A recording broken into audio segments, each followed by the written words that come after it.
नमस्कार जय जगन्नाथ मु आपण मान स्नेहरंकुड़ी प्रतिमा महापात्र मिश्र विगत फेब्रुआरी 12 रु 15 तारिख जाए भुवनेश्वर एकाम्र हाट ठारे आमर रेडियो फेयर चलता बोली आपण मैंने समस्ते जानती आम शेष दिन 15 तारिख दिन रेडियो फेयर बुलवाक जाइलु।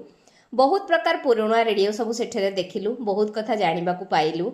आउ मंच सामने आसिकी किछि समय बसिलु। मंच परिचालना कार्यक्रम आरंभ है। गेस्ट माने बहुत बढ़िया बढ़िया कथा सब कहले, किछि कथा भी आमे सेथिरु जानि नथिलु, जानिबा को पाइलु। आपण माने भी एमती रेडियो मेला पड़िथिले केतळे भूली जांतु नाही, निश्चय एठी बुलिकी आसंतु।